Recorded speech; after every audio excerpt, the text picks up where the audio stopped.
So again, motivation could hinder you because you could be too eager to get back on the pitch, therefore rush treatment, and therefore you'll injure yourself even more if you don't allow yourself enough recovery time to completely recover your injury properly. Goal setting will help because it's baby steps, so you're taking baby steps to get to the result that you want to get to. And this day it's all about kind of setting yourself a little target. So I'll be able to walk within a month. I'll be able to jog for 2 minutes within 2 months. That kind of thing that will make you forget how long you're out for, but you're still doing stuff to work yourself up to the end result. Obviously, it gives you more motivation because once you've hit one target, you're motivated to hit the next one, and then by the time you've hit all of your mini targets, then you're actually on your way to getting back to playing. However, it can you can set impossible targets, so it can like hinder you there because if you're going to set impossible targets, then obviously you're never going to reach them, and then obviously this decreases your motivation, your confidence, because you think you're never going to get back to that level. Therefore, you're less likely to try again. Frustration can help because it can show that you care and are passionate about your sport, about getting back from injury. It can help focus you as well. So um, it will just like you'll be more focused on getting back um, to the level that you were playing at before. Um, Frustration kind of shows that you're frustrated that you got injured, therefore you're frustrated at that thing that made you injured, and then therefore you're going to be like, right, I'm going to come back harder, I'm going to come back better, and actually work towards that and put everything you have into your recovery. However, you can get frustrated about the lack of progress that you're making because maybe your recovery isn't going as straightforward as you thought it would, so therefore you're going to get unmotivated, your confidence is going to drop, and you feel like giving up. So, strategies to improve. The first one is stress and relaxation. So, this could be like meditation, yoga, stress balls, punch bags.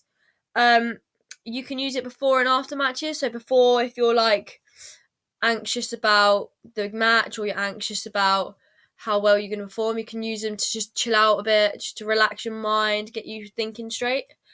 Also, after, if you become injured, you're like anxious, you're stressed about maybe what the injury's actually going to cause, how long you're going to be out for. So it's just about trying to relax yourself because if you're like tense and if you're tense and you're not thinking straight, then your recovery is just not gonna go as well as you expect it to. Keeping a diary or journal. So this is all about allows you to like express your thoughts and feelings of how things are going. So then obviously you can allow your coach to read this or your physio, so then they can see what's working, what's not. Also, it can allow like it shows progress of your recovery, or you can set yourself daily to-do lists or daily targets. So it's all just keeping a memo of what's happening and what's not. Um, Music. So before and during training, so you can listen to music to relax yourself, calm yourself down, calm your nerves down. Obviously, there's different genres of music, so obviously different emotional states. Different music can relate back to different emotional states. Um, so um, and also after training, like after training or matches, if you're injured, like music can help calm you down. Sometimes people find music is the one thing that helps them channel their energy, keeps them sane as well. Like you could be freaking out that you're not going to be playing for 6 months, but if you listen to music, it can calm you down. It can make you see sense and actually think, oh, maybe this is for the best because this means I can come back harder, stronger, and show everyone that injury does not stop you from playing. So staying involved in sports, so actually staying involved with the team will like stop like isolation, depression. Um, it's all about like you could go down to training sessions, watch them, give people help, like verbal help.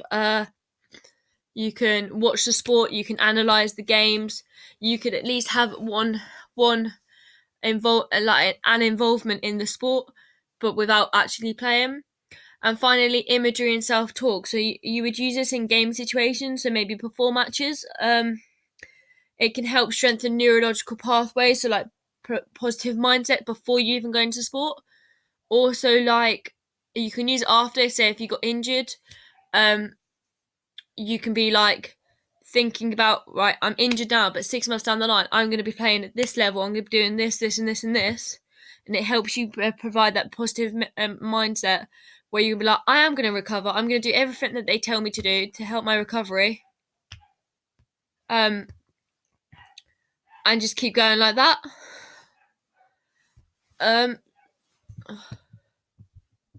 So next bit is case studies. So my first client was Sam Jones. He's an England rugby player. He broke his right to left fibula during a training when they were learning to do martial arts as part of like channeling their aggression kind of training. So he's broke his fibula.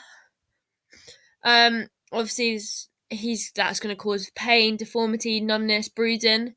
Treatment for this would be he'd have an X-ray, he'd then have a cast, or he'd have an operation to see whether anything needs to be screwed together, like plates need to be put in place, and then he would hit the rehabilitation stage where he'd have to go to physio, get movement back, etc. So during the injury, there's a couple of psychological feelings that he would be thinking. So the first one was denial. So he's just had a heavy knock. He doesn't know how serious it is, but he's also in shock. But he's also probably thinking, I want to play. I need to carry on training. I'm fine. It doesn't hurt. He's trying to like deny the fact that this has happened. He'd then have anger. So the fact that he's just got injured in training because they were doing martial arts against another person, he's probably he's aiming his anger at that person because he knows he's injured. He's starting to realise the pain that he's in. And therefore he's going to get aggressive. He's going to get really agitated. And obviously he's angry because he's injured now. He knows that this could be the end of his season for rugby. There'll be also fear. So he doesn't know how serious it is, but he could be thinking, could it end his career? Could it put him out for a long time? And there's a lot of unanswered questions. That's why he's fearful of the worst, like the unexpected. Anger's the next one. So realization that he's out for a while towards his manager.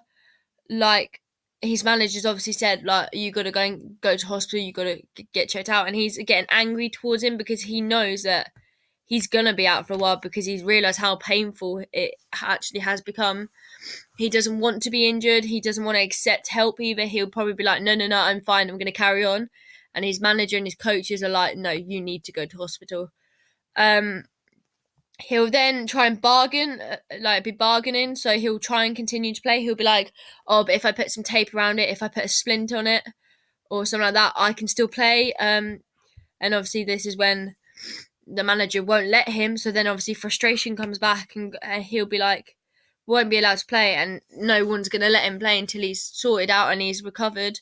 Therefore he's going to be frustrated that he's injured, be frustrated that the manager and the coaches aren't allowing him to continue, and therefore he's going to be very annoyed at this and annoyed that he has actually got injured. So after injury, firstly, he will be anxious, so he doesn't know how serious the injury is. He still doesn't know how long he's going to be out for. So obviously he's anxious. He's worried about what they're going to say to him. Is he going to be out for a season? Is he going to be out for 2? There's so many unanswered questions again that he just doesn't have the answers to yet. So obviously he's going to be nervous. He's going to be worried. He's then going to become depressed. So he's suddenly realised that he knows he's injured and he knows he's out for months. So he's now been told, you're out for the season, you're out for at least 2 seasons. And now he's starting to realise, actually, my day-to-day routine is going to change. I'm not allowed to play for the one sport that I really enjoy. And it's like my life, like this sport is my life. And I can't perform at the same level anymore because I'm injured.